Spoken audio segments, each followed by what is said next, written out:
Hello grade 11s, yes, and grade 12s if you're revising the work. Today's lesson is a really important one, and that we're going to do is Newton's second law. Now let's recap quickly. What was the first law? The first law was saying an object would remain in a state of standing still, stationary, or moving with a constant speed unless a non-zero force is acting on it. Now Newton's second one is going to say, okay, well, what if? What if there is an external force acting on it? What will then happen? And you know what will happen? It will accelerate, always. It won't continue going with a constant speed or velocity. It will either start to slow down or it will start to speed up, which means that Newton's second law states that if there is a net force operating on an object, that net force will, or that object will accelerate in the direction of the net force, and that acceleration is directly proportional to the net force and inversely proportional to the mass of the object. So I'm just going to basically say F net equals ma, where m stands for mass and a stands for acceleration. Now we know already that we measure force in Newton. And now we're going to see what actually the unit Newton means.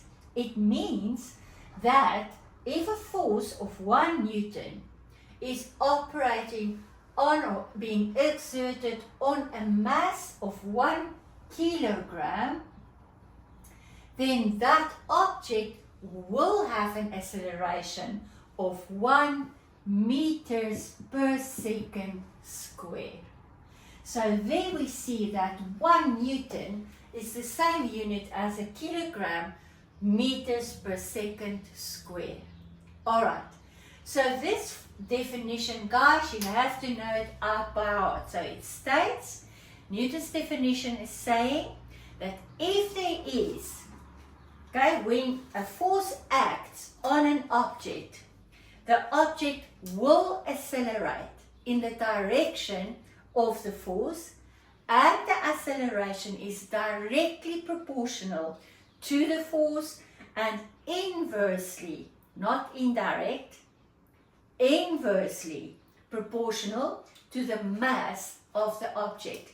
Now, let's quickly have a look before I'm going to start to show you different examples of calculations where we're going to be able to apply Newton's second law. I just want to show you mathematical, the graphs, what we have here. So if we have that, we say that the acceleration is directly proportional to the net force. And I have to draw this in a graph. Then my graph will look like this. Let's say I've got my net force on the x-axis, and I've got my acceleration on meters per second square. On my y-axis, I will have a line that goes through the origin, a straight line through the origin, which would say that if the one becomes a bit bigger, that other one is going to also increase. Increase by this, increase by that, increase, increase. Alright, so there's a directly proportional between the two.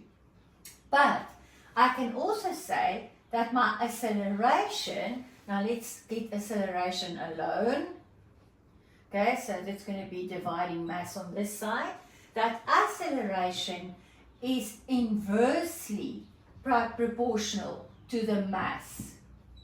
But we can also, we're going to write it like this. So we're going to basically write acceleration directly proportional to 1 over m, the mass. Alright, so A inversely proportional to the mass. What does that mean? It means that if an object, if the mass will increase, then the acceleration will decrease. Of course, that is only logical, but yes, that is how it looks like. Now let's have a look at how the graph is going to be looking. So you can see that the graph is going to look like this. Let's say that is my acceleration, and I've got mass on the x-axis. That is how my graph is going to be looking like. So a small mass, big acceleration. Okay. A small acceleration, a big mass. Okay, so inversely proportional. So just something that they could ask you in a multiple question series of your paper, but we're going to be looking into this a lot more in your practical, because you're going to have to do a practical in grade 11 on Newton's second law, where we are actually going to prove that this is true. That if there is a net force operating or being exerted onto an object, then that object will accelerate, and it will directly proportional accelerate to the net force. Okay, so this is not about the practical. I'll talk about the practical in another video. So how are we going to apply this formula in calculations? Now let's start.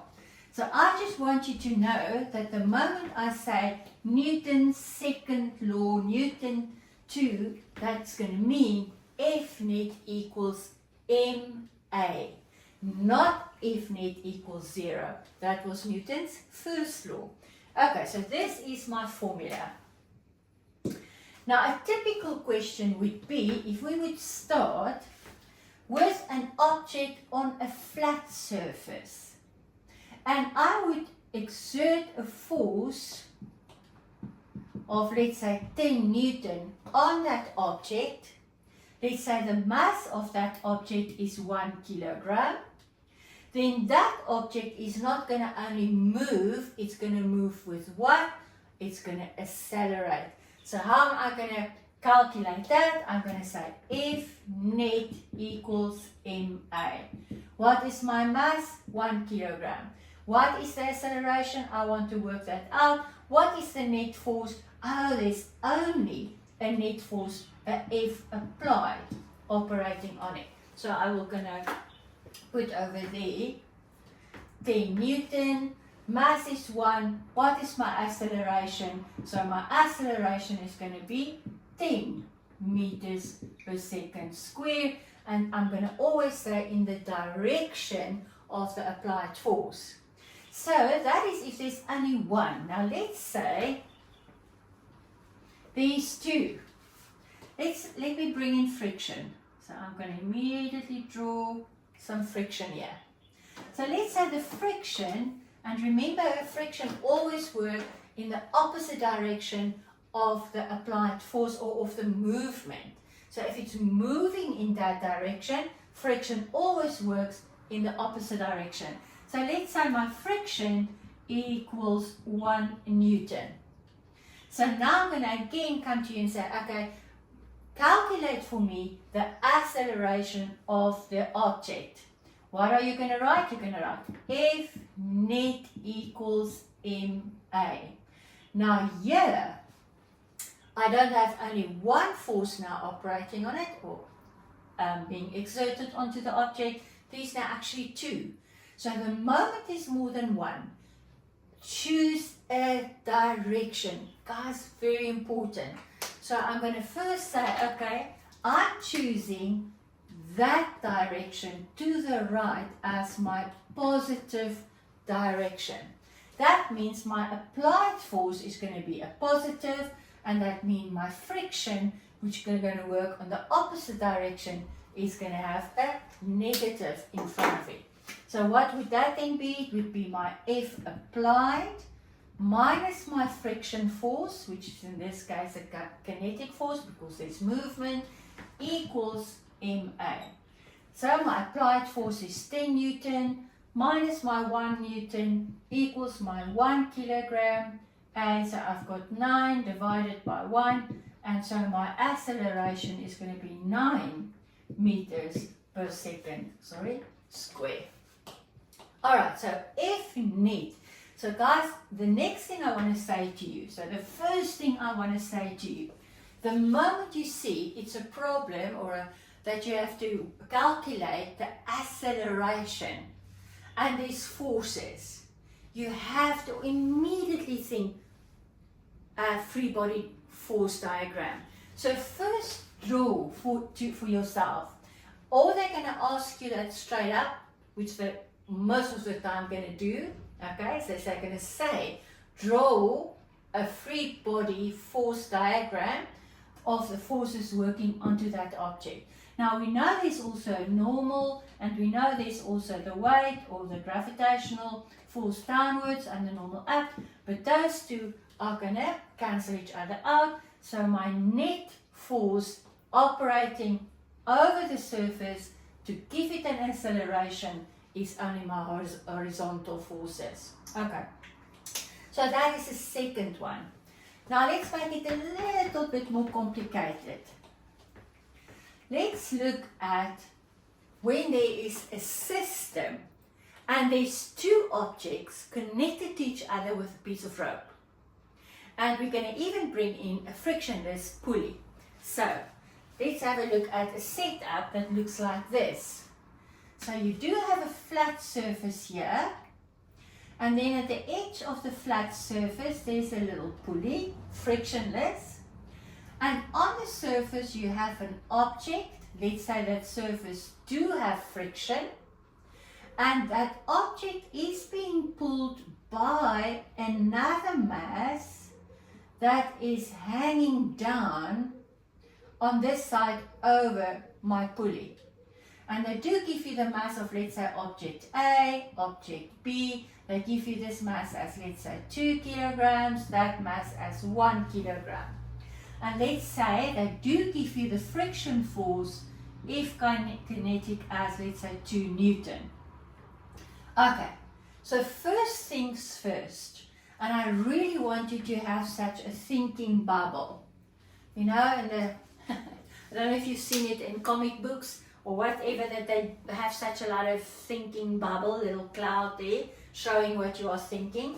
Now, I want you to think the following.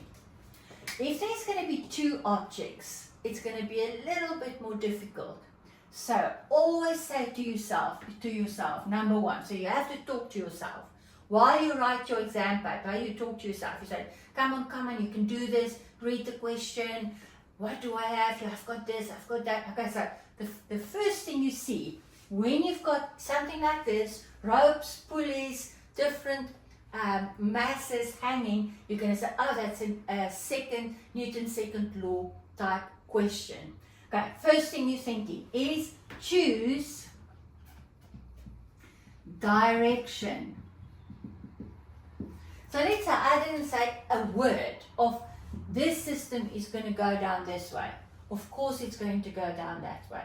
Alright, so there is movement, there is an acceleration. Yes, this mass here, the weight of this mass is going to be the force that's going to pull this weight over the pulley in that direction. But they're not going to say that to you, not necessarily. So then I'm going to choose that object A is going to move to the right, and I choose that direction as my positive, and object B is going to be moving to the floor. It's going to move down, so I choose for B, that down is my positive direction. So that's number one. Number two, I want you to draw a free body force diagram for each of the two objects. They might ask you one, they won't ask you both, but you are going to be doing it like this, okay, very systematically. So the second thing you're going to do is you're going to say, okay, a free body diagram for both. Okay, so what does that mean? So I'm going to start and say, all right, this is going to be, so, sorry, I'm just going to take that out so that we have a bit more space to work. I'm going to have my two diagrams up here. So let's say this is A. We know there's a normal force, there's a gravitational force,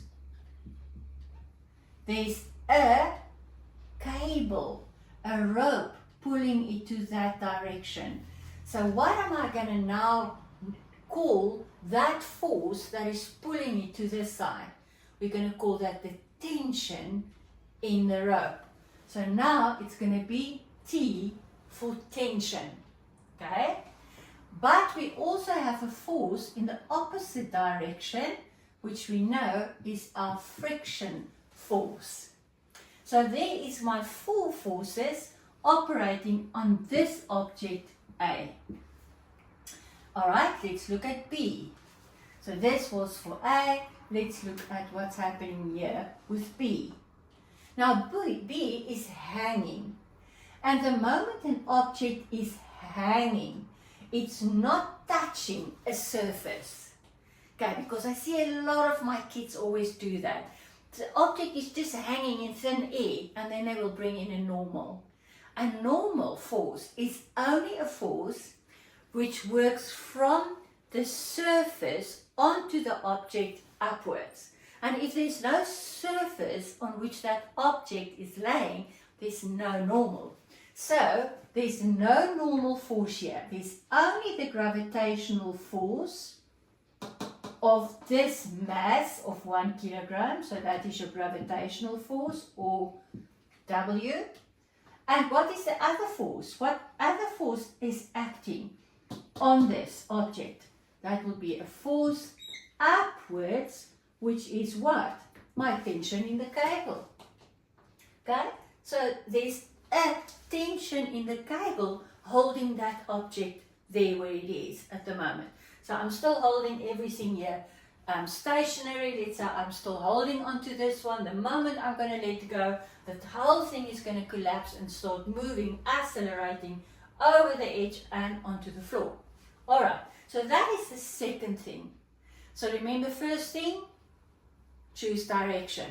I did, and you show it to whoever's going to mark your paper. Guys, I am marking matric papers, and I know that if you don't choose a direction, then I will. And I'll choose the opposite direction, and then you don't get any marks. Okay? So be careful. Choose direction. Number 2, draw a body diagram. Now, guys, you know, I've been doing this for 30 years. So even now, I sometimes think to myself, oh, you know what, I've done it so many times, I'm not going to miss a force. I'm just going to, not even going to draw a free body diagram. I'm just going to start with my calculations.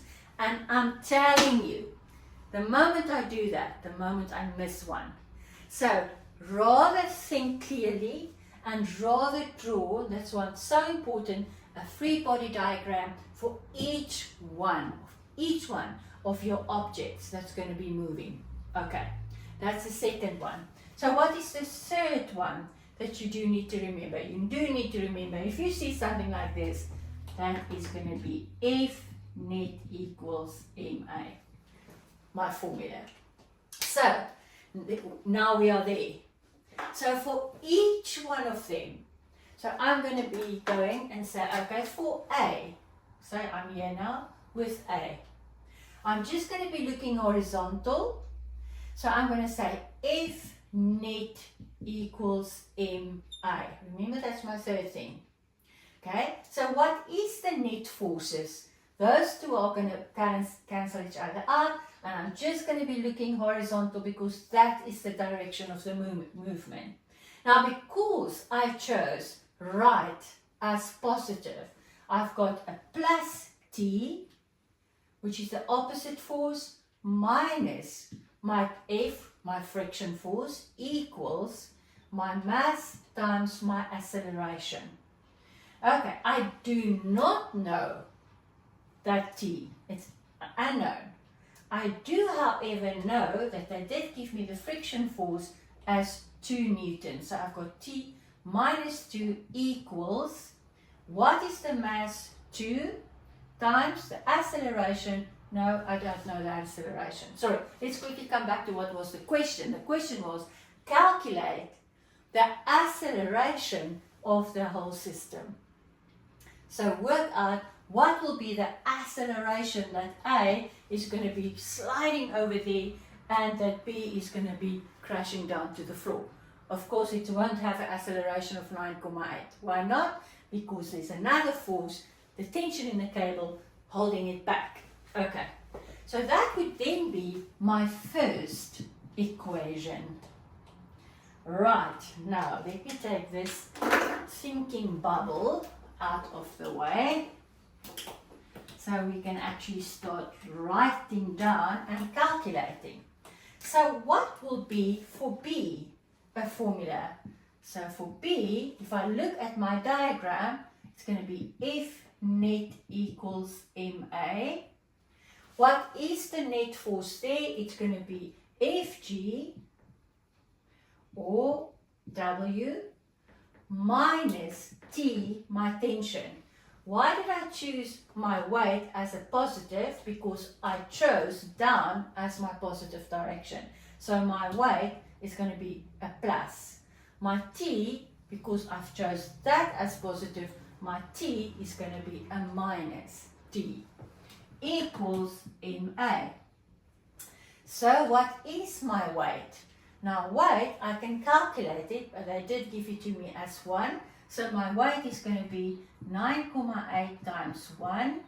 We know it is the mass times G 9,8. So that's my weight minus T. I don't know the tension in the cable. Equals the mass, yes, 1 kilogram. And I also don't know the acceleration. Now I am starting to give my A bit of a funny thing there because I'm worried that you guys are going to think I'm writing a 9. So I'm going to make my A little bit like a small A. Great. So I've got here a formula and I've got a formula there. So let's quickly get that. So that minus T is going to go across. 9,8 times 1 is 9,8. So it's going to be 9,8 minus 1A equals T. And that will be my second equation. Okay, so let me just turn it around. So T equals 9,8 minus 1A. Okay, now what do you see here? The moment we do that, we have two equations for T, the tension. But guys, if there's no friction on the pulley here, and that is the same rope, that means that the tension in the cable there and the tension in the cable there is all over going to be the same. And if that's the case, that's why they always have to say to you, okay, remember the pulley is frictionless. Okay, so now I'm going to say, okay, so T equals T, it's the same rope. So now I'm just going to say, okay, that means I've got,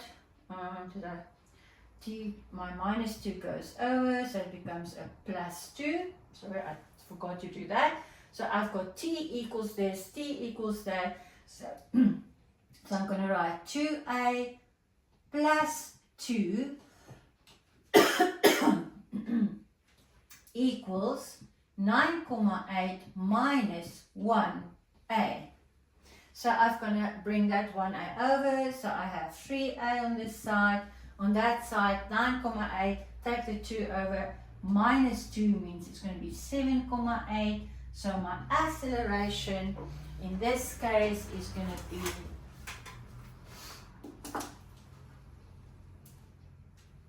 7,8 divided by 3.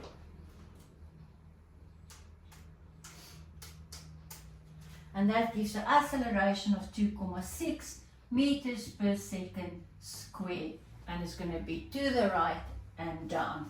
Positive acceleration means my direction of my movement that I selected or chose in the beginning was correct. So that is a typical question how they can ask you to calculate acceleration using what? Using Newton's second law. Alright, so guys, in the next video I'm going to be showing you another example. But Believe in yourself. You can do this.